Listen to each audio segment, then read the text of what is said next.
Have you ever wondered what the secret to happiness is?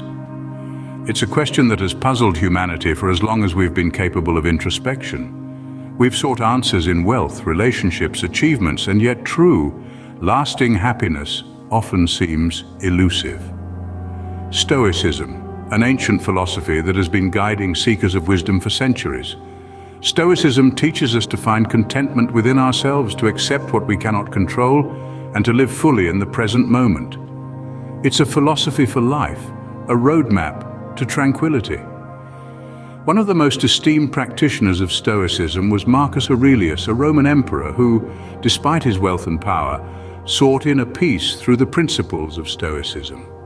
His words, preserved for over 2,000 years, serve as a guiding light to those in the pursuit of happiness. What if I told you the secret lies in ancient philosophy, particularly Stoicism and the teachings of Marcus Aurelius? Marcus Aurelius once said, "You have power over your mind, not outside events." Picture this. A man is stuck in a traffic jam, honking his horn, cursing the cars ahead. His frustration grows, but the traffic remains unmoved. Now, what if instead of focusing on the uncontrollable traffic, he turned his attention inward? What if he used this time to listen to an audiobook, practice deep breathing, or simply enjoy the quiet moment? The traffic hasn't changed, but his experience of it has drastically improved. This is the power of focusing on what we can control and accepting what we can't. The traffic, the weather, other people's actions, these are outside our control. But our responses, our attitudes, our thoughts, these we rule with absolute authority. By accepting what we can't control, we free ourselves to master what we can. Remember, the only thing you can truly control is your reaction and attitude. Marcus implores us to never let the future disturb you.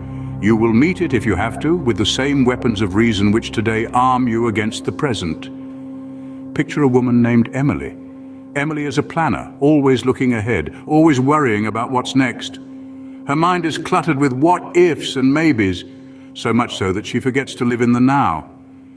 She misses out on the beauty of a sunset, the laughter of a friend, the taste of her favorite meal, all because her mind is elsewhere, tangled in the uncertainties of the future.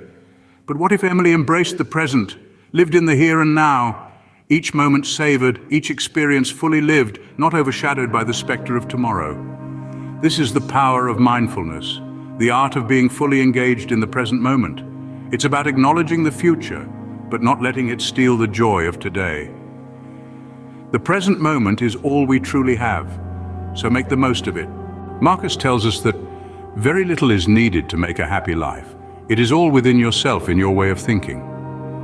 Now, let's imagine a wealthy businessman. Let's call him John. John has everything that society deems necessary for happiness. A sprawling mansion, fancy cars, a private jet, you name it. Yet, in the stillness of the night, when the noise of the world fades, John finds himself filled with a deep sense of unhappiness. Despite his wealth, John is like a parched man in the middle of the ocean, surrounded by water, yet dying of thirst.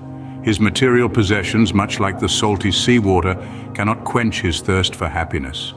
This story illustrates a profound truth, that contentment cannot be found in external possessions or achievements, but rather in our own way of thinking, in our acceptance of life as it is, and in our ability to find joy in the simplest of things. Contentment comes from within, not from external possessions or achievements. Marcus believed that the impediment to action advances action. What stands in the way becomes the way. Picture a promising young athlete, her dreams of Olympic gold thwarted by a catastrophic injury.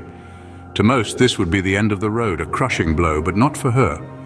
She chose to view this setback not as a defeat, but as a new direction. She turned her focus from competing to coaching, using her experience and knowledge to guide others on their journey. She transformed her obstacle into an opportunity, becoming a beacon of inspiration and a testament to the resilience of the human spirit. This is the essence of Stoicism. It's not about denying adversity, but rather embracing it, using it as a springboard to leap into new possibilities. So remember, when life throws a curveball, don't duck, catch it and throw it back. Every obstacle is an opportunity in disguise. Marcus reminded us that death is a natural process, it's part of life. Now that might seem a bit grim, but bear with me. What if we looked at life like a play a performance of sorts. Each day is a scene, and the final act, well, that's death. But instead of fearing the curtain call, what if we embraced it? Consider the story of an elderly woman named Ethel. Ethel was not like most people her age. Instead of dreading the inevitable, she greeted each new day with a smile, a sense of adventure, and a hearty laugh.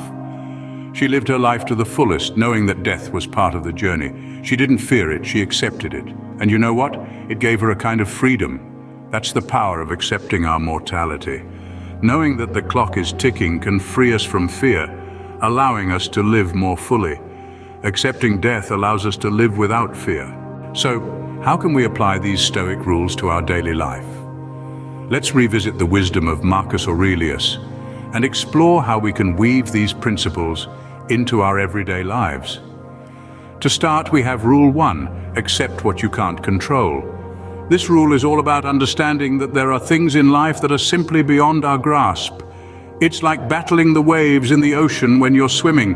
Instead of fighting against the current, let it carry you. This doesn't mean you become passive or complacent. No, it means you channel your energy to areas you can influence and make a difference. Now, how about Rule 2? Live in the present. This is about embracing the here and now. It's so easy to get lost in the past or worry about the future, but the present moment is all we truly have. It's like sitting in a cafe, enjoying your favorite cup of coffee.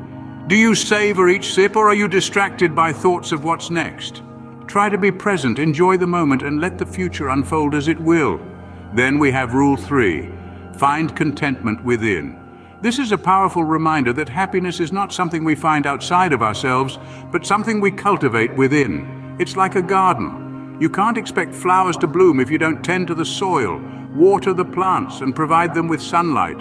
Similarly, nurture your inner self, your values, and your passions, and you'll find contentment blossoming from within. Moving on to Rule 4, turn obstacles into opportunities. This is about adopting a mindset that sees challenges not as roadblocks, but as stepping stones towards growth.